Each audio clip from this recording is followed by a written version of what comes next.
Você comentou a questão das equipes de alta performance e tal. Quero que você aborde um pouco quais são os desafios que você enxerga hoje no mundo corporativo, alguns exemplos que se você puder compartilhar, né, de como fazer uma boa gestão de alta performance aqui, porque quem está assistindo a gente aqui, muitas pessoas têm essa visão já mais para o negócio, mesmo que sejam pequenos empresários, às vezes empresas de uma, duas, três pessoas, mas como é que eu pego então algo que funciona em grandes empresas, em corporações, né, para o meu negócio? Então, o que você pode compartilhar nesse assunto que é tão importante também aí no desenvolvimento das pessoas? Legal, eu digo que eu sou uma eterna aprendiz da liderança, né? Legal, E muitas vezes a fórmula que vem funcionando não é aquela que vai funcionar todos os dias, excelente. né? O que a gente tem que ter em mente é o que uma equipe precisa para estar performando.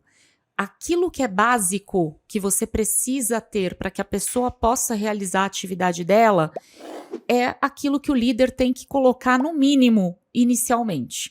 Então, eu vou contratar uma assistente de vendas. O que uma assistente de vendas tem que ter para poder aprender e realizar a sua atividade? Precisa de um sistema, precisa de um notebook, precisa de um notebook com uma certa capacidade de processamento, precisa de um celular que consiga falar no WhatsApp profissional com o cliente, precisa ter algum script, precisa ter um catálogo, precisa ter um treinamento, né? O que a gente fala do hard skills, são aqueles conhecimentos que a gente tem que trazer para aquelas pessoas que a gente está conectando com o nosso negócio. Ótimo. Né? O dono do negócio, só ele sabe o que ele visualizou, como ele vislumbrou aquilo.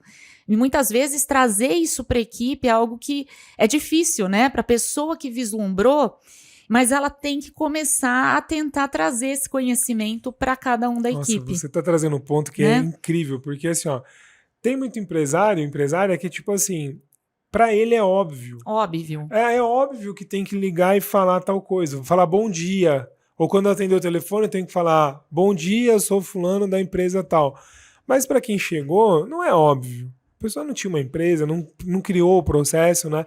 Então, quanto mais padronizar, pelo que você está me dizendo, é o que vai ajudar aí você ter a base, pelo menos, né? Exato. Eu venho Ótimo. muito dessa escola da qualidade, né? Dos processos, porque sim. eu trabalho com isso, Sim. né?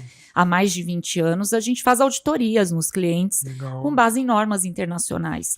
Então, o que eu recomendo, independentemente se o empresário quer se certificar numa norma internacional, mas ele tem referências hoje que ele pode usar para estruturar o negócio dele.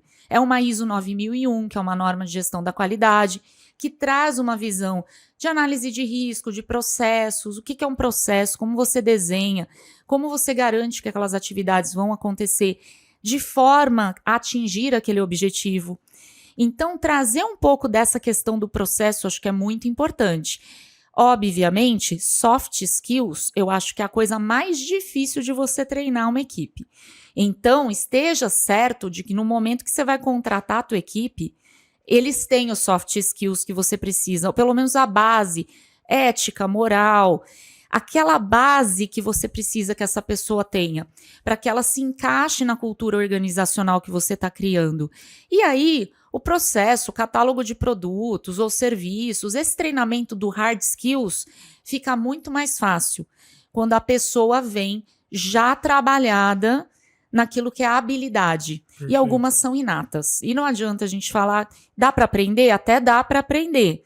Mas tem algumas coisas que são base, né? Moral, sim, cultura, perfil, ética. Às vezes, assim, perfil, às vezes a pessoa, gente. tipo assim, o cara ele pode, não quer dizer que ele não consegue, mas assim, uma pessoa que é totalmente introspectiva, racional, tímida, tá ali, você fala, cara, você vai ser o vendedor, você que vai lá apresentar, dar uma palestra para alguém, você vai matar essa pessoa. Talvez não seja natural para ela, então, né? Então, assim, ela e pode aí desenvolver... ela vai estar tirando uma energia muito maior do que se você estivesse com a pessoa que tem as habilidades que você precisa para aquele tipo de papel. Então, às vezes, assim, tudo bem, se a pessoa quiser falar assim, eu quero oportunidade, eu vislumbro isso, quero aprender, aí beleza, que você já tem um caminho, né? Mas de 100 pessoas, quantas que estão tem esse perfil e querem, né? Porque, na verdade, a pessoa às vezes vai buscar aquilo que ela tá numa zona de conforto. Que tá no conforto. E a zona de conforto, ela nunca é a melhor zona para estar se você quer crescer, se você quer inovar. Você vai viver constantemente na zona do desconforto, porque para você crescer, você precisa sair da zona de conforto. Então, a pessoa para sair da zona de conforto, né, vamos falar em liderança agora de alta performance, é o líder que vai ter que levar essas pessoas para fora da zona de conforto. Como você faz isso sem que isso seja totalmente desconfortável, sem que isso espante as pessoas da sua empresa, né? Porque vai ter gente que vai olhar, eu não sou pago para isso, né? Essa frase é básica na internet hoje, né? Os influencers do trabalho, eu não sou pago para isso, estou open to work, né? Eu falo, gente, não tem tanto emprego assim. E para investir no negócio próprio, você tem que ter um planejamento, uma estratégia, uma ideia muito maravilhosa e um perfil de empreendedor, que é o cara que vive saindo da zona de conforto. Não tem como. O empreendedor, ele é aquele que arrisca, é o primeiro a dar o passo no abismo. Ele não sabe o que tem lá na frente. É a história do, né, eu dou o passo e Deus bota a calçada que bota o chão para eu pisar. Né? A pessoa que acredita realmente nisso é o empreendedor, é o cara visionário, é o cara que vai na frente. Mas e essas outras pessoas que não estão vendo a mesma coisa que o empreendedor ou que o líder? O líder precisa mostrar esse caminho para essas pessoas. Ele tem que compartilhar a visão dele com essas pessoas. E uma vez que essas pessoas entendem o propósito daquele negócio, né? E a gente entra o poder do porquê, né? Do Simon Sinek, que eu adoro, inclusive, eu sou super fã dele. Que legal. O poder do porquê é muito importante. É o porquê você fez aquilo. Por que você acredita tanto no teu negócio? As pessoas que trabalham contigo têm que entender o porquê. Se elas se conectarem com o porquê, elas vão ter o mesmo propósito que você e elas vão atrás de você. E elas começam a se transformar em intraempreendedoras. Então, assim, é muito legal o que você está trazendo aqui, porque quem assiste o podcast, já tá mais episódios, a gente sempre tem uma visão nada romântica do empreendedorismo, porque a gente tem aí muitas pessoas que falam, fique rico do dia para noite, empreenda para você ser seu próprio chefe, tá aqui Ferrari, tá aqui carrão. É óbvio que tem gente que consegue chegar nesse nível. Mas trabalhou pra caramba e não mostrou os tombos, né? A noite foi uma noite de décadas, às vezes, de anos, de meses. De muitos fracassos até você ter o sucesso. Mas também é importante entender que o trabalho é desafiador para quem vai empreender. Mas nada impede de você intraempreender, porque às vezes a internet hoje como um todo prega muito o empreendedorismo, está muito numa hype aí, vamos dizer assim, que vou empreender, eu vou ter meu próprio... Digital, né? O negócio é o digital. Vou ter meu próprio negócio, mas tá bom, mas e se eu quiser empreender, mas eu não tenho as características ainda, eu não estou apto, talvez com experiência, com recurso financeiro, com uma ideia até, porque tem gente que quer empreender, mas ainda não tem uma ideia, ou não está seguro daquilo, e muita gente dá um passo mais maior que a perna, vamos falar assim, e se coloca em risco, né? Se coloca em risco, se frustra e nunca mais.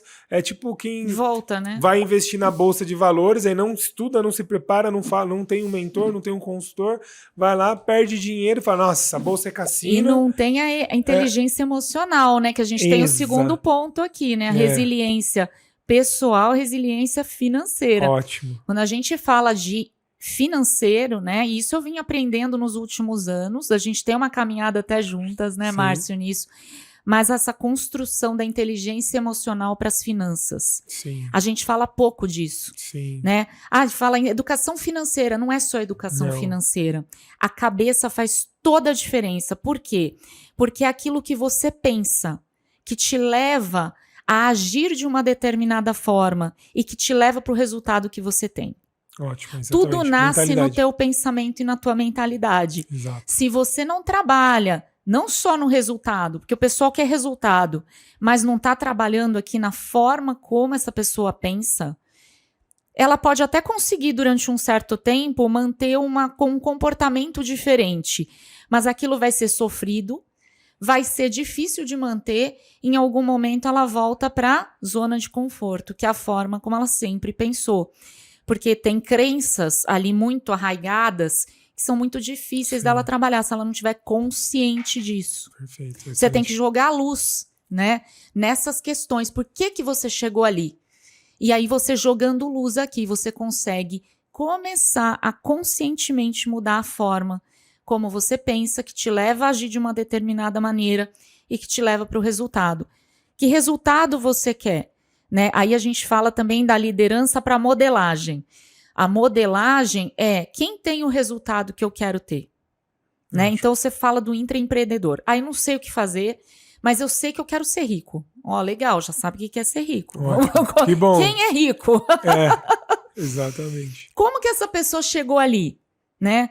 Então você, claro, tem que fazer um brainstorming aí do que você gostaria de fazer, o que você consegue fazer que os outros valorizam em você. Você consegue transformar aquilo em um negócio? Sim. Alguém pagaria para você fazer algo que você faz naturalmente, mas nunca monetizou? Você tem que perguntar. Vai lá no seu modelo, na viabilidade do negócio, lança seu MVP, lança seu produto mínimo viável, né? E testa. Mínimo produto viável? É isso. Gente, olha, a pessoa tá aqui tentando. Mas assim, aí você testa, deu certo, e aí você começa a escalar, né? Perfeito. Mas, como é que você chega ali naquela ideia? Você tem que ter modelagem, você tem que entender como é que outros fizeram. Sim. Outras pessoas que tenham algo parecido ou que estão trilhando um caminho parecido com o seu, como que elas chegaram lá? E um ponto também legal assim é porque ninguém precisa inventar a roda. Então, assim, muitas vezes a pessoa tá pensando que tem que ser, tipo, algo inovador que vai mudar o mundo. Pode, claro, se você inventar aí uma nova tecnologia, uma inteligência artificial 10 vezes melhorada, ótimo. Mas muitas vezes você pode, tá bom, eu quero fazer um copo melhor que esse. Eu gostei desse copo, mas eu vejo que se tivesse talvez aqui uma alça ou chicóptero, alguma coisa a mais aqui, poderia ser legal e aí tem mercado para isso. Alguém tem uma dor, uma necessidade que vai atender. Cara, só faz, não precisa ser tão... Porque muitas vezes o diferencial são os detalhes. E você falou uma coisa importante. Alguém precisa disso. Existe uma necessidade. Quando existe uma necessidade, existe um mercado. Ótimo. Tem que ter uma necessidade, senão você vai vender para quem, né? Exatamente. Vou vender gelo no deserto do Saara, o gelo não chega lá no meio do deserto, já derrete antes. Então, mas assim, existe uma necessidade. Como é que eu faço para viabilizar essa logística, esse processo, para eu conseguir atingir essa necessidade? Às vezes é uma questão de processo, não é nem de inventar a roda ou inventar algo diferente. Sim, às vezes não tem uma logística, não tem naquele lugar que tem gente precisando daquele produto.